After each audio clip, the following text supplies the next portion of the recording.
Welcome to another episode of the Real Open House podcast, where we go beyond the front door.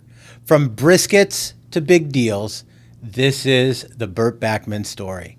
Today's guest is a real estate agent, businessman, world-famous pitmaster. He's owned restaurants. He's a world traveler. He's a food lover. He's a hummus creator. And somehow, despite all of that, one of the most incredible dads I know. Most people know Burt from either the real estate world or barbecue. What they don't know is the story behind the story. How did a kid born in Zimbabwe end up in the 818, the San Fernando Valley? He navigated a brand with a new culture. He built a career in real estate. He created a barbecue empire. He survived owning multiple restaurants, and somehow he still looks like a movie star eating brisket every single day. Our guest today is just everything. He's also one of my dearest friends, and I want to welcome Mr. Burt Bakman to the Real Open House. Welcome, Burt.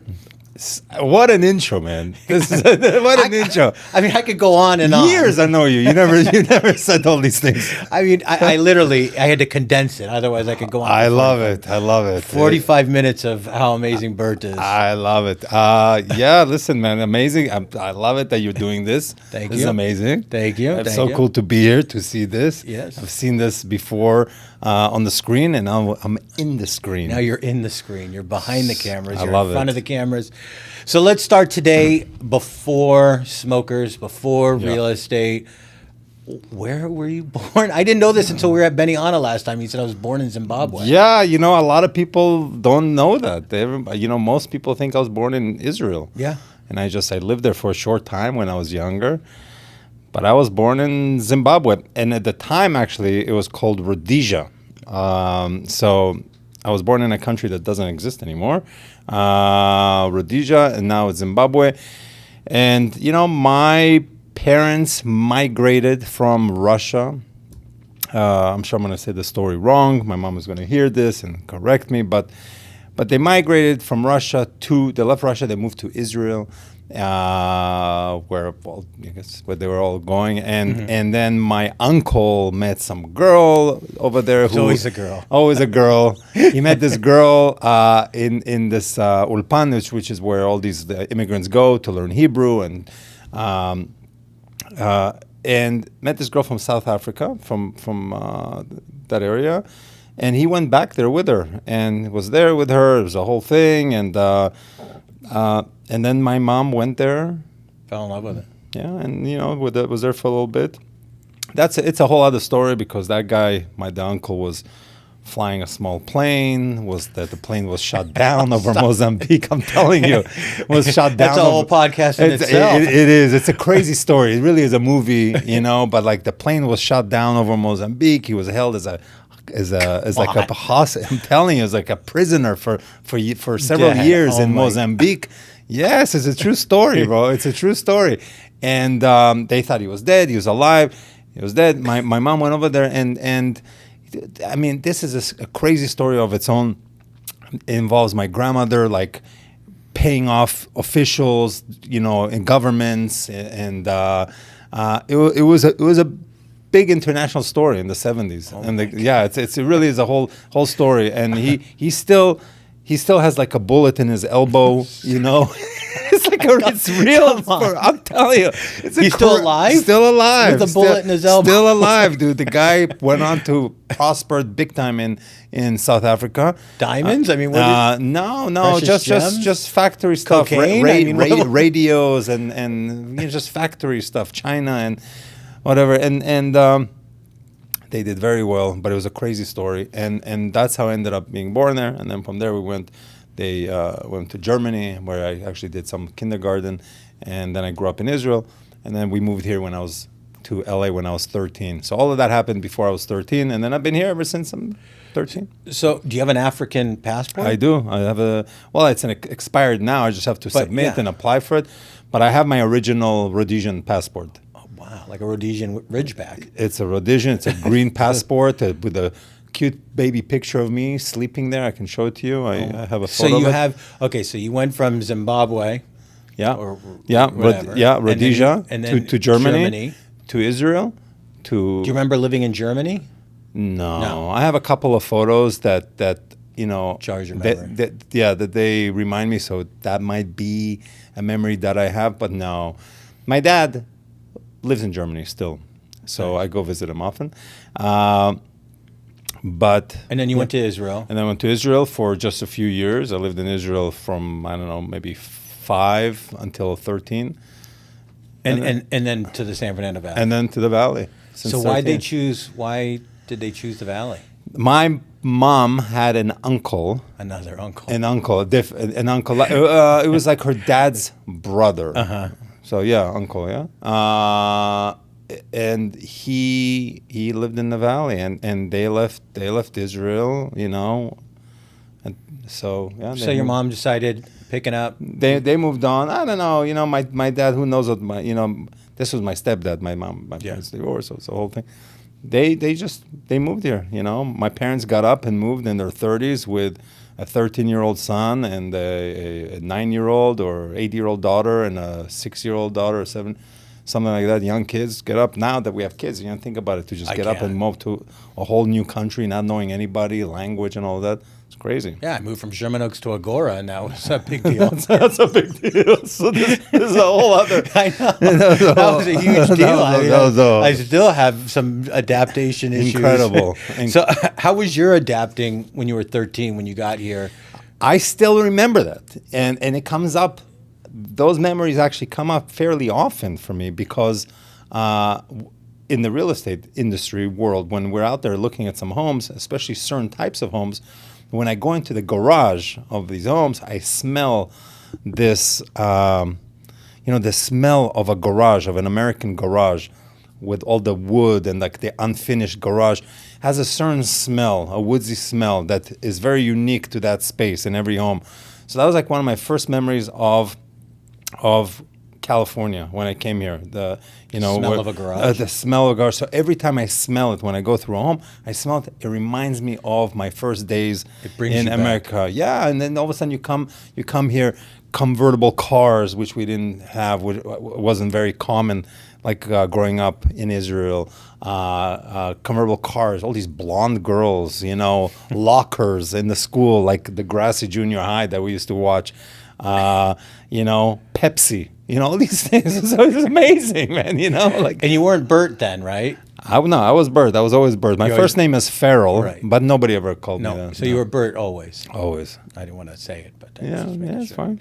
But so when you got here, did you speak English? I spoke some. My mom was an English teacher in Israel, so she was always very academic.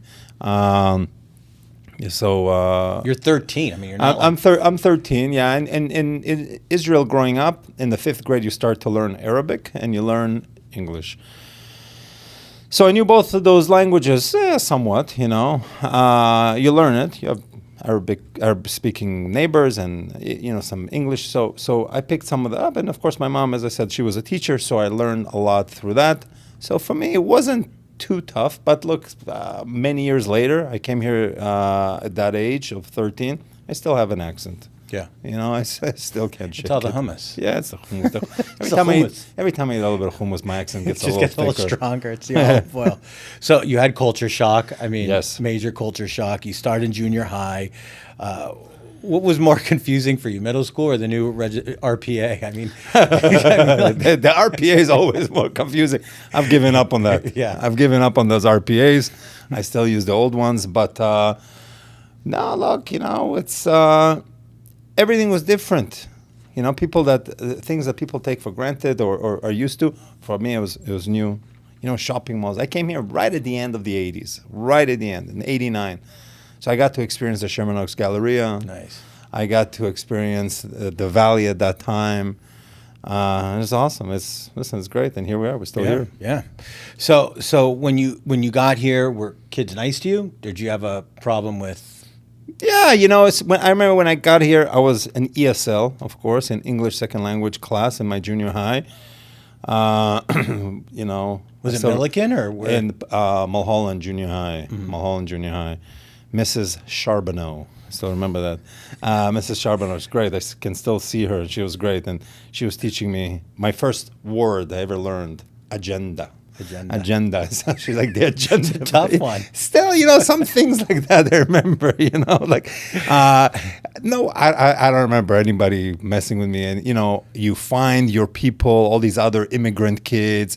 Couple of Vietnamese kids I remember were in a crew. A bunch of Persian kids were in a crew. All these new Israeli kids. So a French guy. You know, we're still friends with some of them. You know, I'm still Amazing. in touch. Yeah, Amazing. So when people see success, they think it happened overnight. And you are, in my opinion, out of our group, you're the hardest working dude I know. I mean, there isn't a day where it's funny because we're on this group chat called the Dipping Jews. The Dipping Jews. Yeah. No, where not everyone's Jewish also. No, but it's okay. But it's okay. It's funny. We dip. But we're all good friends. We dip. we dip. And it's funny because Burt will be texting us, and then I'm like, I get on my social media, and you're in Florence having sandwiches with Dino. Yeah. You know, or you're in Tijuana for lunch for a taco. You That's know, right. You're all over the world. I mean, That's last right. week I didn't even know you were traveling with your family across Europe and Israel. It was amazing.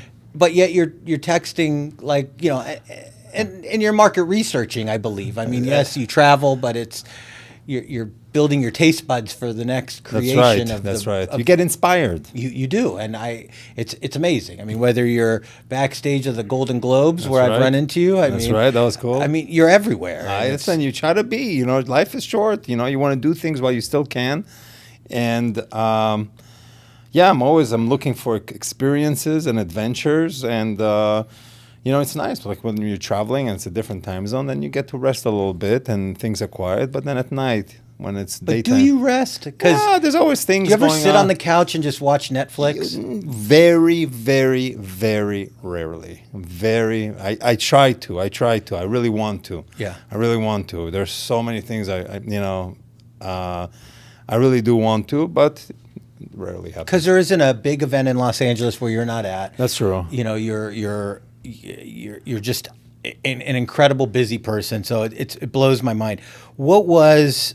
Let's talk about the years that nobody talks about. What was your first job? My first job was washing dishes at some restaurant in Israel that my dad put me in one of his friends' restaurants, a Romanian restaurant, where I remember I fell in love with this combination of garlic and meat, like grilled. It was amazing. So wow. So this is where it started. Could be. I mean, this is a core memory. You know, I still wash dishes at home the same way that they showed me how to wash dishes at that restaurant. I must have been 11, 12, something like that, washing dishes. And so that was my first job. Then coming to America, I worked for a while with my dad. You know, he had several of these gift shops in, you know, those big office buildings will always have like this small, whatever, gift shop store in the lobby. He had those. Gateway Gifts or something like that, something along those lines. And I would work with him all winter break, all summer break. I was there working with him, waking up at 5 a.m, 4 a.m, go with him, get whatever we would need at these wholesale places, stock up the shelves. That's what I was doing. That smell of coffee at 4 a.m. I don't drink coffee, but that smell always reminds me of that as well. And that's what I did. And the only real job that I had working for somebody was at some salad bar when I was, you know, like 17, 18, in something the valley like that. Somewhere? In the valley. Yeah, in the valley, in Encino, right across from that Ralph's. There was like a not salad galore. There was something over there. That, and then I worked at the, you know, Niederlander concerts, you know, at the Greek Theater, which was an amazing gig. Especially for you. Amazing gig, yeah. That's your stick. It was amazing for me, but it was really amazing for everybody that I knew because everybody was getting hooked up. Everyone was getting hooked up. You know, backstage, I don't know how they didn't notice all of a sudden that. Did I get hooked up from half this? of the I don't know. backstage, so you must have at some point. You must have. that half of the backstage area is my friends, my people. I mean, I was in charge of the guest list. I think it's coming back to me. 100%. Everybody. I knew at somehow to a degree and to a certain amount was two levels of. Every show at the Greek Theater, the Pond, Staples Center. We opened Staples Center. And Staples, the Forum, was us. It's all coming back to me. It was amazing. I'm sure you have video of me. This is like 20. I have some videos of you. I have some videos of you. We're gonna cut to that. We're gonna cut to one of those right now. Let's cut to one of those right now. Burt always had a video camera with him on some of our nights, and yes. he probably has, closets full of videos. I do. I know. But I was doing it, for years. I mean, like that Brandon's birthday party. How old was he then? 21. I don't know. even think we were at backstage. Backstage. How long ago was that? That was a long time ago. But I was always doing it on film. On film, and then digital would come, and I was always, whatever was the current available technology, I was using that to document things. I have so many hard drives. That's so amazing. Much. Yeah. All right, so let's get into cooking. Yes. And did your parents cook? I mean, where did... No. So I grew up with Russian parents. For Russian parents, it's very important that you become a doctor, that you become a lawyer, or something like that, engineer, something academic like that, which I did not become any of those. But it's also important for them to be, or a pharmacist, it's very important for them. I never got any of that pressure from them. I never got any of that pressure. But it was also important for them, for the kids to play chess. Yeah. So my parents put me in some chess classes and chess lessons before. Yes, you got to learn how to play chess. And it's a very important game to learn because it just teaches you in life multiple steps. It's great how to handle situations. So it's great. And and that was before them picking me up from work, on the way home. And but after the chess lesson, there was still a gap between that and pickup time. And there was a cooking, like just this domestic home type of cooking classes that like random women and housewives would take, like a random class like that. And I would stick around for that. So those are really some of my earliest memories. That and watching my grandmother. Very cliche, very standard, but like watching a grandmother do things. I wish I had any foresight really to write any recipes and to really get some of that, because unfortunately, like many, my grandmother, of course, she passed away, unfortunately, and if I had any of these recipes, I would be able to, reconnect with her. And so I really, it's one of my biggest regrets, not having, and my mom doesn't have any recipes and all of that. But that's how I got into it, by making these carrot salads. I remember specifically these carrot salads, being so excited, coming home, making a carrot salad for everybody, and then like just slowly making things and back and forth.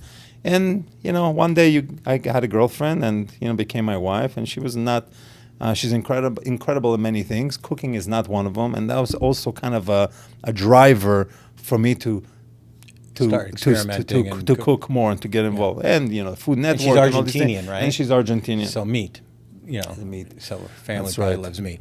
So we'll go back to cooking in a minute. Yeah. Let's talk about real estate. Yes. How I know we've worked together in the past, but how did you start?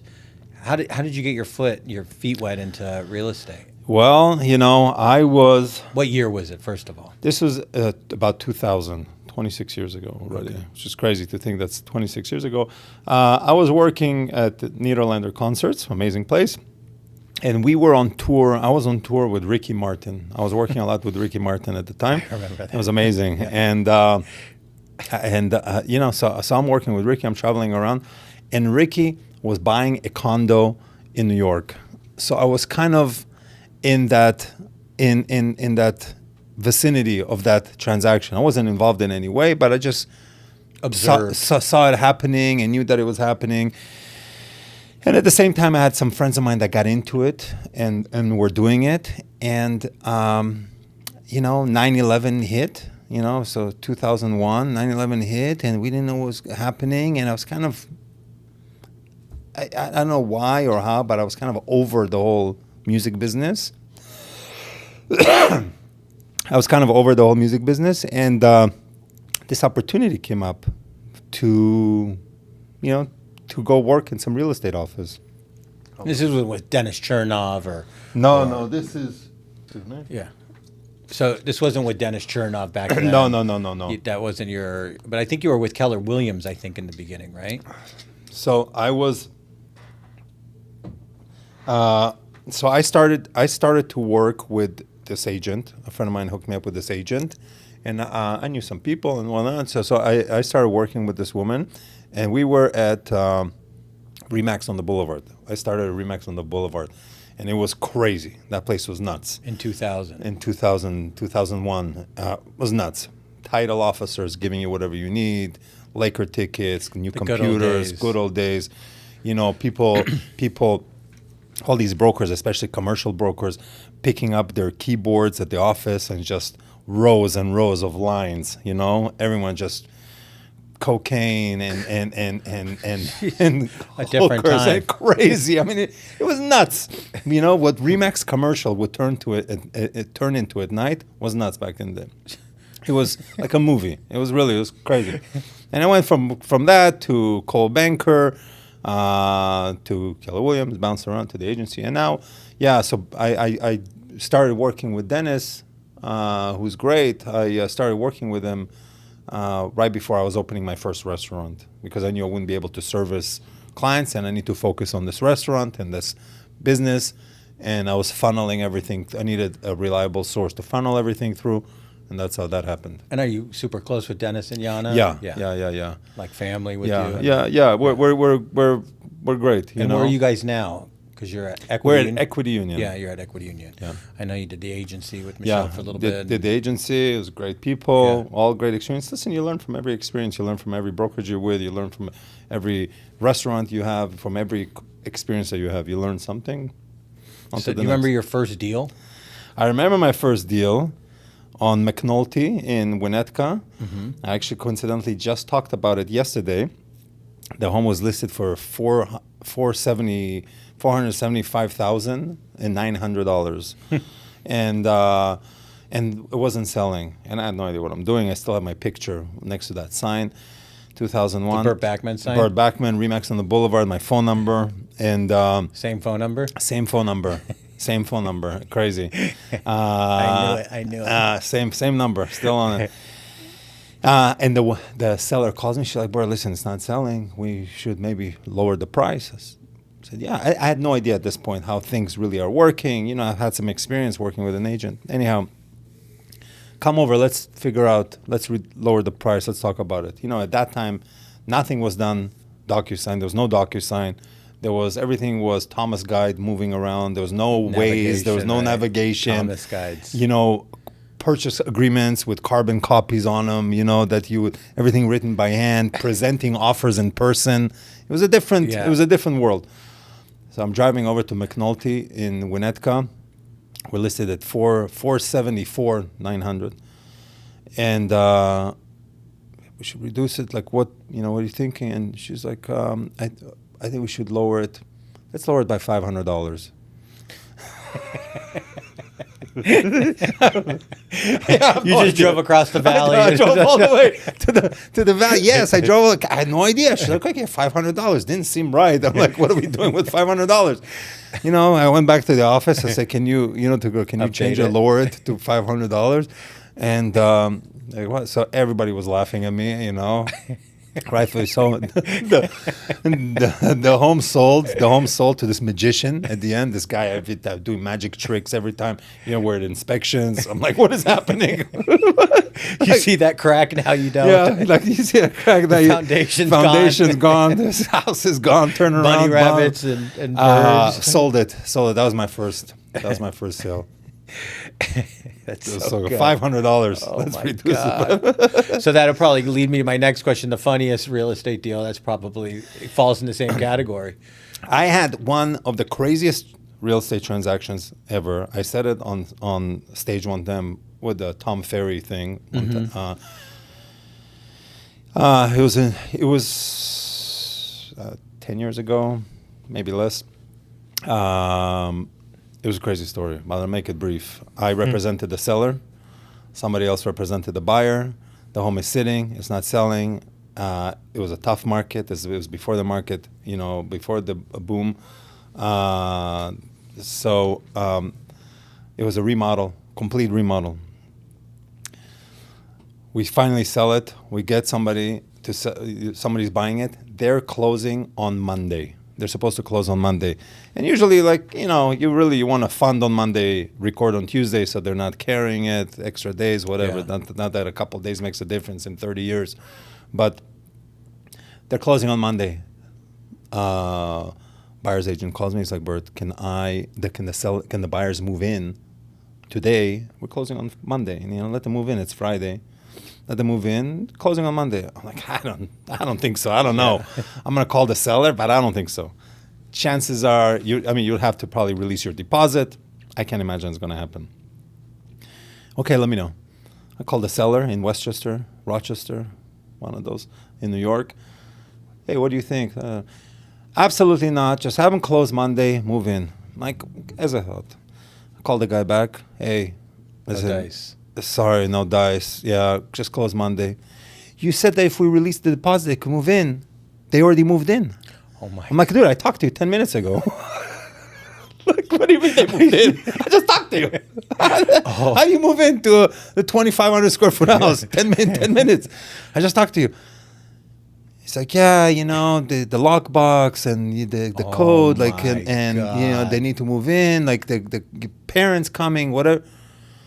Man, please, I can't go back to the guy and tell him, like, what's going to happen. Just close Monday, please. Monday comes around. Oh, no. No closing. Tuesday comes around. No closing. 4th of July hits. Holidays, couple days.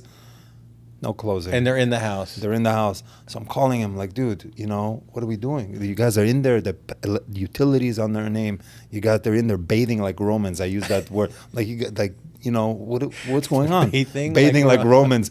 And they don't know Zeus's law. I'm like, what do we do? Like we got to close. He's like, yeah, there's a family coming from Vancouver, the buyers. Oh, like, dude, my like you guys. So now we're like a week, 2 now weeks you're in the squatting delay, at and now this they're point. squatting. But my seller doesn't know that they're in the house. It gets crazy. The seller's partner, and I'll make this quick. The seller's partner, the contractor, knows that the home is not sold yet, and so he's got this vacant home staged and all that. He comes there at night with a hooker. Comes to the house where there's a family living with a baby, with a hooker. Oh, my. Comes with a hooker. He has a key. He comes in. Of course. Comes in. His house? Comes to his house, sits on this couch, the staged couch, and, gets his money's worth, from the hooker. This is a real story. And Is the family there? the family is there, upstairs, upstairs. This is at night. This is night. This is a real story. I was saying this to Anaheim Convention Center, to like a Tom Ferry thing, in front of thousands of agents, and people are just. So the woman is putting his baby down to bed, and she's hearing, some sounds, some hooker she's stuff. hearing sounds. Oh, She's coming down the stairs. She looks down the stairs. She sees a head going up and down, like on the couch. She sees like action going on on the couch. She screams. The dude screams. Like, it's like he's never seen them. She's never seen him. Like they're each like, what is happening? What are you doing crying. here? This is my house. This is my house. So they're screaming at each other. The husband hears this. He's new in California. Grabs a gun. He has a gun. He grabs a gun, comes to like save his wife, and comes down the stairs and like slips somehow and drops the gun. And now the guy has the gun with his pants down, and now he has the gun and he's pointing, and then so they're like the Spider-Man thing, the Spider-Man thing, like, and then they realize what was happening, and then you're in the middle of this. I'm sitting in my backyard, like in the quiet at night, thinking like, wow, I'm done. I'm like, what's going to happen? Your license is over. This is going to because I never told them that they're in the house. It was a whole thing. They sued each other. They closed. They closed the house like a few days after that. After this whole thing happened, they closed. A month or two after that, the market turned around. 6 months, a year later, they sold that house for nearly double what they paid for, until add insult to injury. And it was unbelievable. So then somebody at that forum that I mentioned when I said the story, shared this. He makes real estate videos, content like these videos, like a whole like short films about it. And he made a short film about this. Like, so I have a visual video for that whole Did story. you have creative control that on he it? made. No, I told him the whole story just like I told you, and he made the whole thing. I gotta send it to you. It's incredible. Oh my! That was Was the probably- guy married the contractor? Obviously. the contract? Nah, I don't know. Well, why would he I go don't to know this the guy. house? He I mean- went. Yeah, no idea. It's a good Yeah. point. Never Yeah. thought about that. But he had came to there have with a been. hooker, pulled up. You know. To almost a gunfight, almost cost him his life. And Oh my God! Every time I drive by that house, God, and there's some other good nothing's ones. gonna top that. That might be the most incredible. I mean, I had a recent sale now when you know people were clearing the house and the movers threw out the urn with the seller's grandfather. You know, like That's threw terrible. it in the trash, and then the seller. was Well, we're laughing. This is Well, we're terrible. laughing. Well, what's funny was that the seller, because it was his wife's grandfather, that went to that they threw in the trash. He's like, listen, I'm gonna buy another urn. I need to get ashes from your barbecue. Can you give me some ashes your from your barbecue? barbecue? Yeah, can you give me ashes? I'm like, what does it look like? Human ashes? Like we're gonna put? I can't throw a rib in there, you know, for to jingle. Like, and imagine you give your wife and the urn, you know, With and brisket ashes? And what if she had it the whole time and somehow it's wrong, and now you have two urns? And I'm like, I can't get involved. I can't. not get after the first one. Please. You draw the line. Threw out the urn. Yeah. But there's plenty of nudity, sex, drugs, things like that. You know, I did a lease for a super famous, as famous as it gets person. And I'll tell you later. But if you have any guesses, put it in the comments if who you think it is. But it's a mega AAA musician, singer. Showing him a lease, a big lease. And they're like, listen, we love it, but we want to see what the house feels like. Can you guys give us 15 minutes? Stop it. Yeah. And You want to take it for a test drive? And me and the agent left the house, you know, leaning against the car, waiting for them Out to front? and up front, waiting for them to like do Break their it thing in? to break in the house. And it came out, they took it, you know. It's like, yeah, It works. good acoustics. Yeah, and- did you hear us? No. Like, perfect. We'll take it. I can't wait to hear who it is. Yeah. I have a feeling tell- I might know, but I'll tell you. That's unbelievable. I'll tell you, it's a good story. Yeah, I ask this question every guest, and That's a good one. you win. I mean, yeah, that's a good these one. these are the best ones I've ever heard. Oh my God. Yeah. All right. So when did barbecue stop becoming dinner and become your obsession? Like when? That's a did good question. That's a good question. So, like you said, I grew up in Israel. So I have some amazing fond memories of barbecuing there. You know, smelling the fire when my dad was barbecuing. You know, growing up, you know, living in South Africa, having South African family, they have braai, they have their barbecue version over there. In Israel, here, and different people have do it differently. So I've always been attracted to fire and cooking on fire, just like many other people. One day, you know, I was in Texas for a conference, Keller Williams related conference. The red thing. Yeah. And I went to a barbecue joint before the convention started. I went to a barbecue joint, and I really was enamored by the whole thing. Was it the little old lady? What's her name? No, Tootsie. No, that was way too far. I didn't even know about her at that time. I just went to any barbecue place, and then everybody that was there for the event had this red bracelet. You know, Keller Williams red bracelet. And so I saw somebody else sitting there with the red bracelet. Oh, how you doing? Your name is Josh. Where you know you're from? Josh. This and Josh told me about something about the event. You know, about the conference. And then I realized, you know what? I can just go around collecting these bits of information about the convention from people, and I never have to go to the convention. I can just go and eat. So I was bouncing around eating in every place, because at night I would have to meet everybody, you know, all of the management, everybody that invited me to this event. And I would tell them like, oh, you know, the guy, I love the guy from Minnesota with the short sales, whatever Josh told me, or somebody else, anybody else would tell me. So they didn't question whether I was there or not. It's a huge place. And so I just regurgitated whatever people were telling me. And I was eating at every barbecue place. And I did this for a full weekend. It was amazing. And I came back thinking, like, how is there no barbecue like this in LA? You know, and I really was... What year was this? This is 2000. This is 2012. Okay. Yeah, 2012, something like that. Yeah, about 15 years ago, something like that. And then I just bounced around. And then the second year, I came back again for that same event. And again, I did the same thing. Just for barbecue. Again, I did not, you know, and I did the same shtick.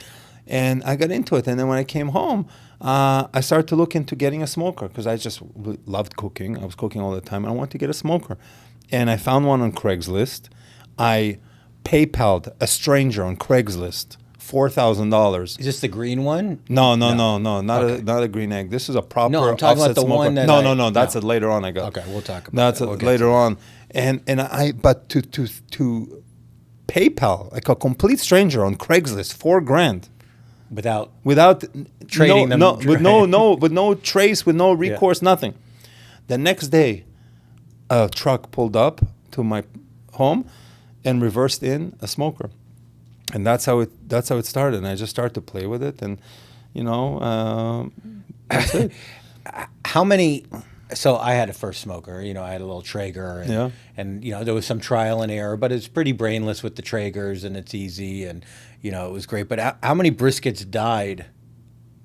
How many briskets died? So the other ones could survive with you. Did you have a lot of error before the trial? Yeah, of course. And you still get them sometimes, you know, because you try different things and see if this would work or this would work. You know, the things that I notice now are things that most people don't notice and will never notice. I just see so much barbecue that we look for certain things that really most people, you know, don't notice. Don't see it. They don't see it. They don't notice it. They don't see the difference. So, you know, if you chase perfection, you're going to notice certain things. So a lot. And I still come across photos that will pop up sometimes as a memory. And I remember thinking how I thought that this was such an exceptional brisket or whatever it was that I cooked. When, in fact, now that you look at it, you're like, you know, it's... But, yeah, to answer your question, many. So I know you love to share your food, right? Yes, I mean, yes, for sure. Your post, there's hummus dailies. Yes. You know, which I still haven't had your hummus. Terrible. Or your sunflower seeds, yes. which, you know, terrible. That's another Working adventure. I could right. use some hummus. I know you love to give this stuff away. I mean, a lot. I mean, usually you used to bring us bread, and, you know, I love sourdough, and you'd bring me loaves. And is this how... So we're going to get into Trudy's Underground. Yeah.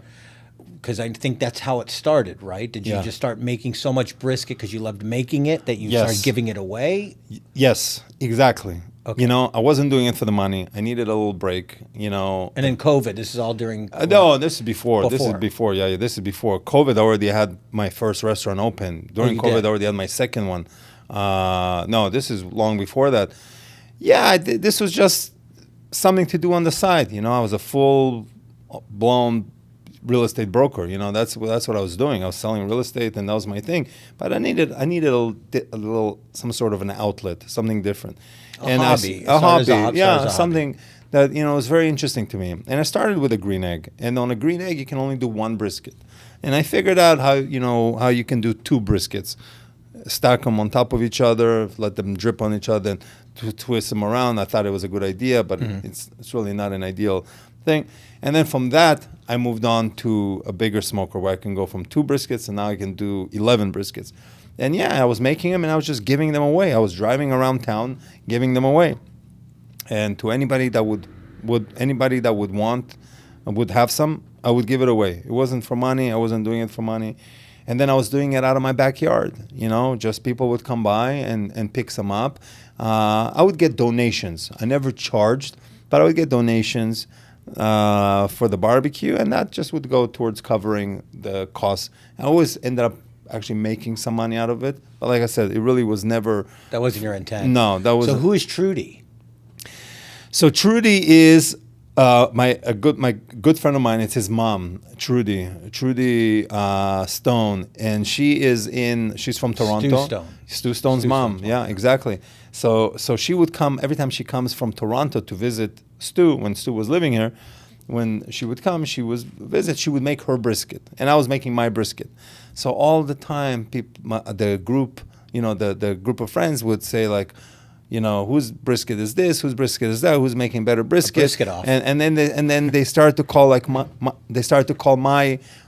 brisket like Trudy Special, and that name came up, and I was I liked that name, and it stuck. It's amazing. I still have some people that call me Trudy. I never correct them. So this is where it gets interesting, because you didn't have a restaurant. That's right. You didn't have a marketing budget. Yeah. You didn't have celebrity endorsement at that time. Yeah. You didn't have anything except for one thing: good barbecue. So when you had a line of people, because I remember seeing this in your neighborhood in Studio City, you had your house and you had a line of people. Yeah.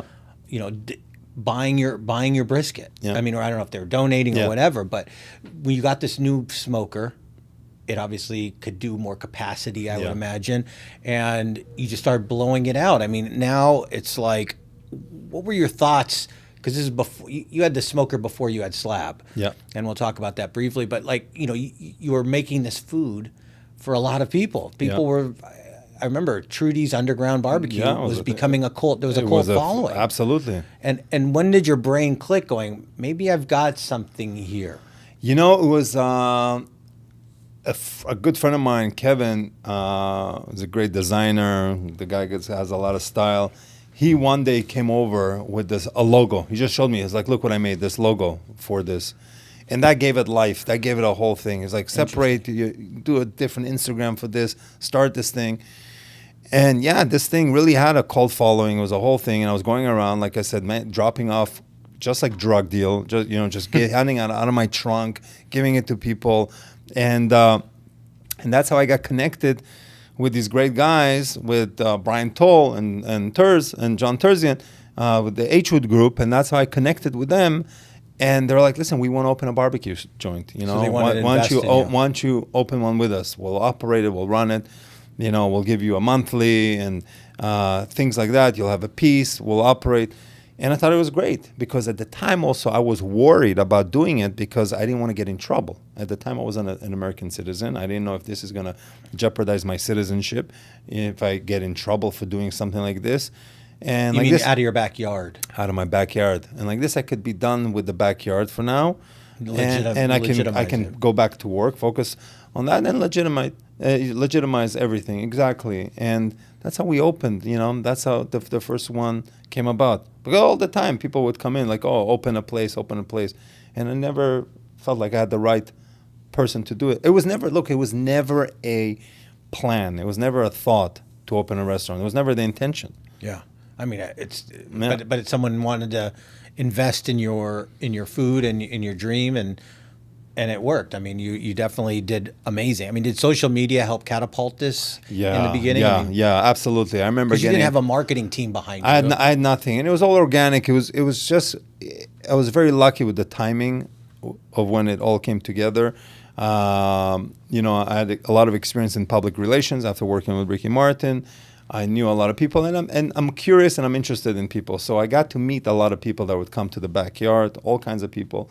Met some great people, and we were able to put it together. I mean, well, I know we're friends with Jordan and Dave Grohl. Yeah. I mean, I think introduced him to some smoking, and yes, and now he is down at the LA Mission with my brother, smoking for 4,000 people. Incredible. Yeah, amazing. Yeah, look, Dave is a barbecue guy. He's just like anybody else. He happens to be a frontman of a band. Fighters, right? Yeah, of the Foo Fighters. He's a guy who happens to be in a couple of two of the greatest rock bands ever of history. He's a guy with daughters just like me, who loves to barbecue. Just a guy that wherever he goes in the world, people recognize him. Great guy. And we have barbecue in common, we have barbecue together. So, amazing. We've gotten to cook with him many, many, many times. It's amazing. It's amazing. So, restaurants are brutal. Yes, sir. Most people don't know that on Instagram when they see it. They don't know about payroll. They don't know about labor. They don't know about the stress. Yes. You shared how Slab got started. When did you start getting involved in these events? I mean, I know I've personally towed Yes. your Thank you very your much. giant smoker to Wolfgang Yeah. Puck. You had, I just watched this documentary on Francis Malman. Yeah. Right? Yeah. These guys are another level. Amazing. Another level. Amazing. Francis is another Yeah. level of barbecue. Yeah. He's an Yeah. artist of it. He's a poet. He's an artist. He's the godfather of all fire cooking, Francis Malman. And I'll be with him doing an event with him next week in Park City for Chef's Table, and which is amazing. And with with 70 of the world's best chefs, as they say.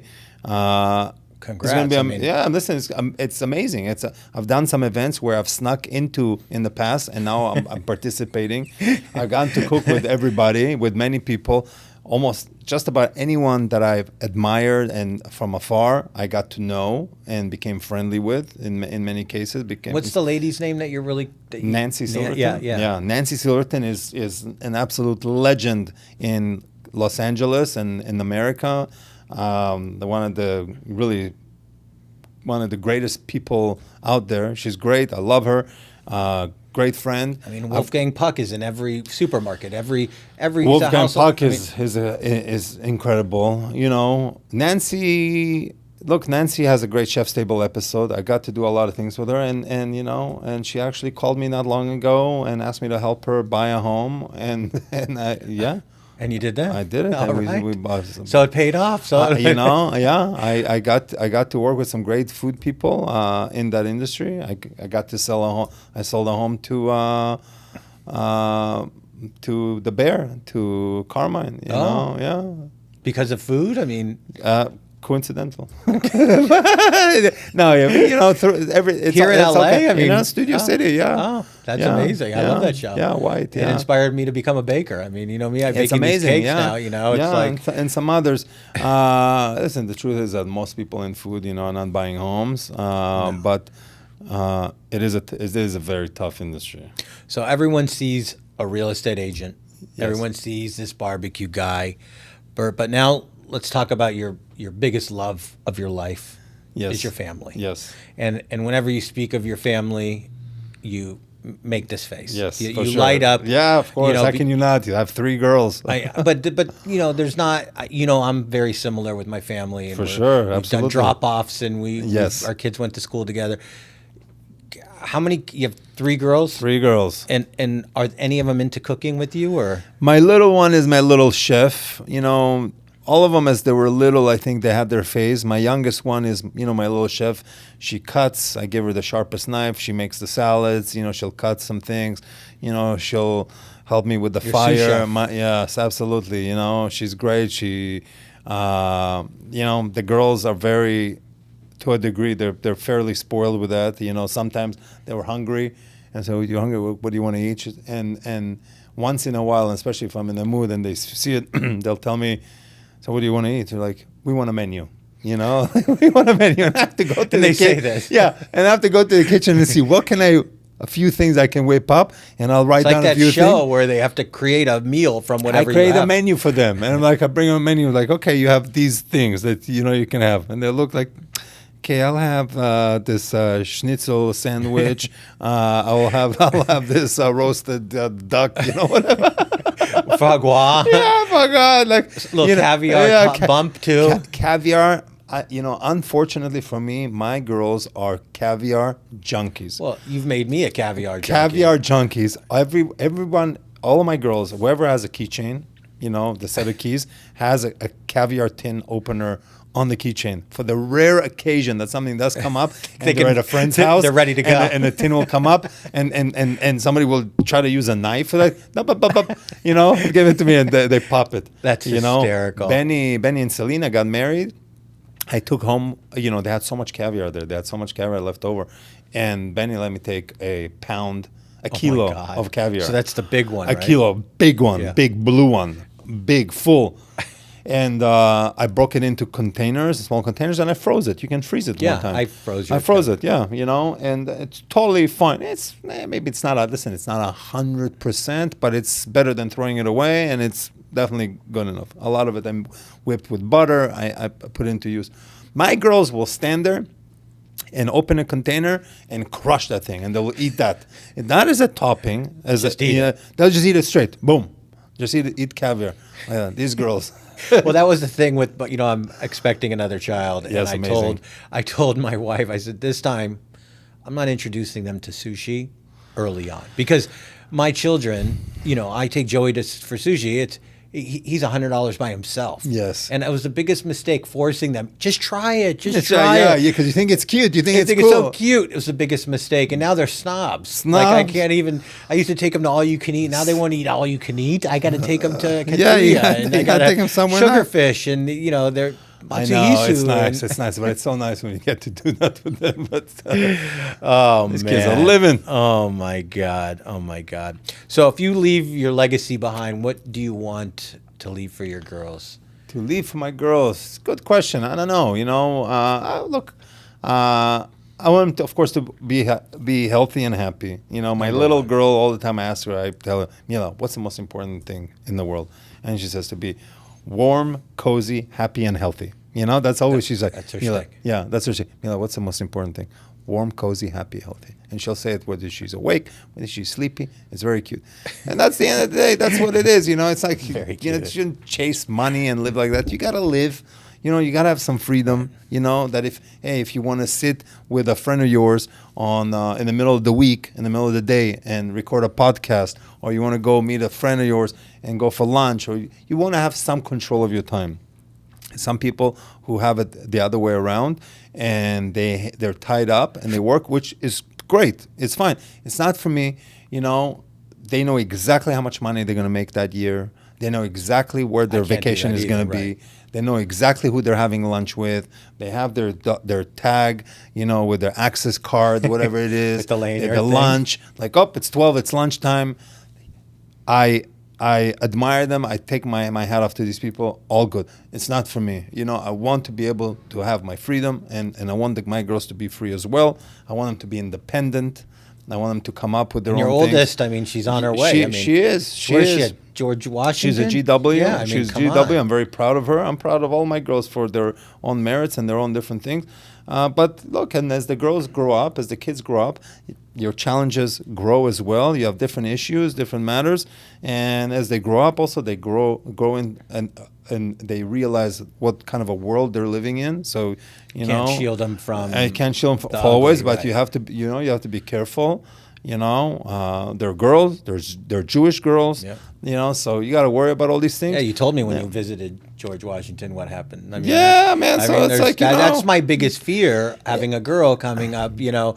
Yeah. Boys having boys, which you don't have any sons, but I had boys. My fear was them jumping off roofs into pools or doing stupid activities, for sure. driving 200 miles an hour. Girls don't do that. But on the flip side, you have other fears. I have plenty of them.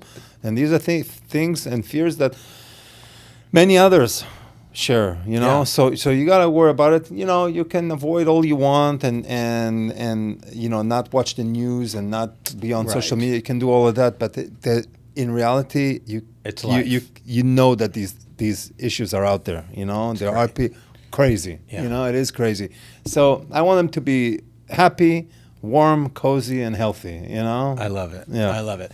So this is one of my favorite parts of the segment. It's called Rapid Fire Time. Rapid. So I'm going to ask you some quick questions. Let's see what you got. Texas might be mad at me for some of these questions, but first one, what's your favorite barbecue state?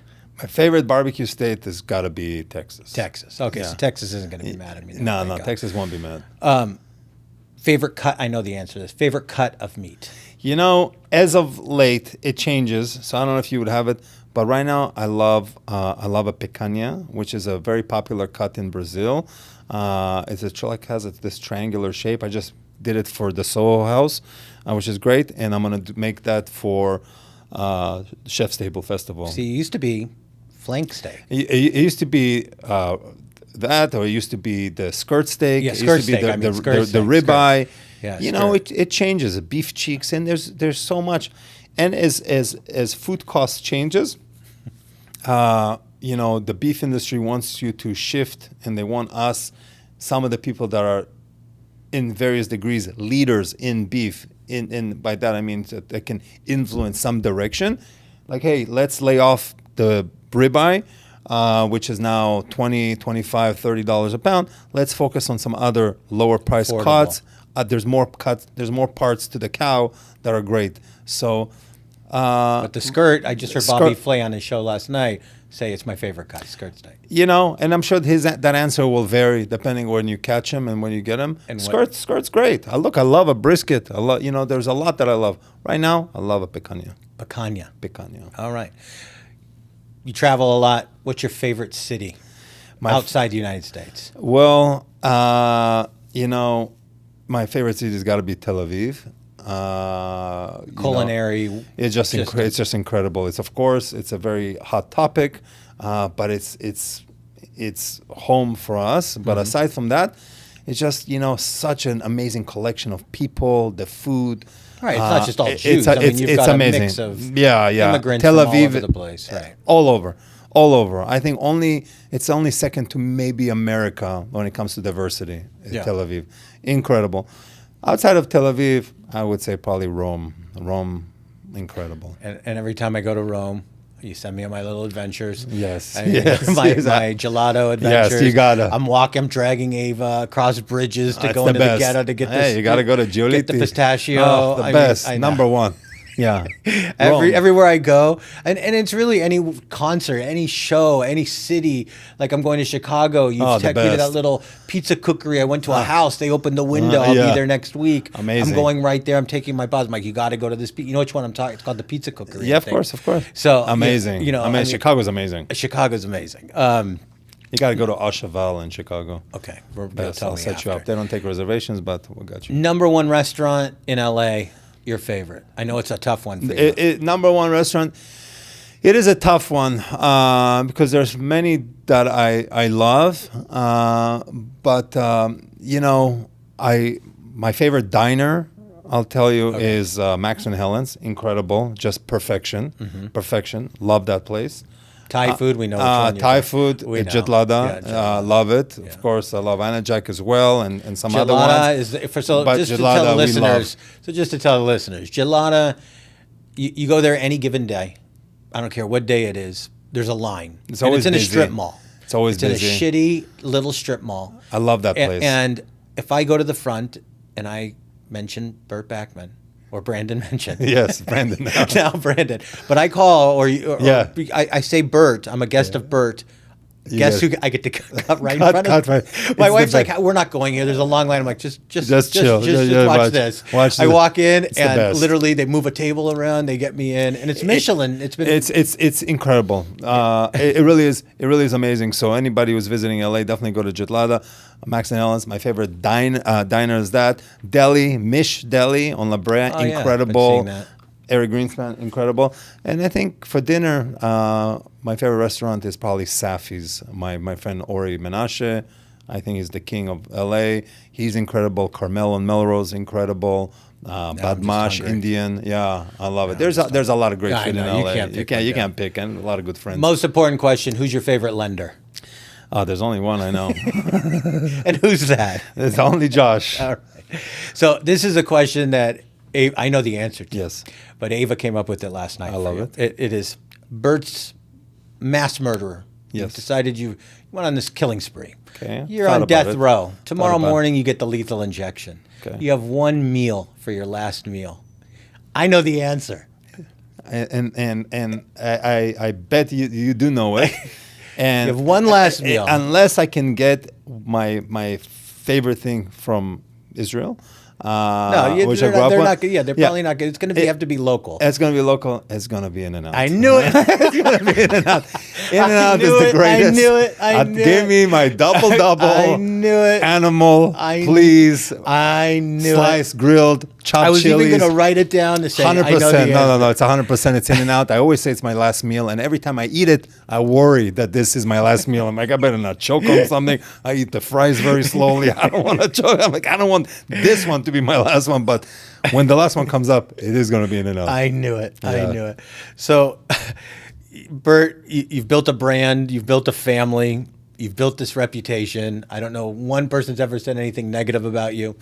Not one, not even girls. No one. I mean, you've done it while staying true to yourself. Yes. And I think, your legacy is this. You never have FOMO.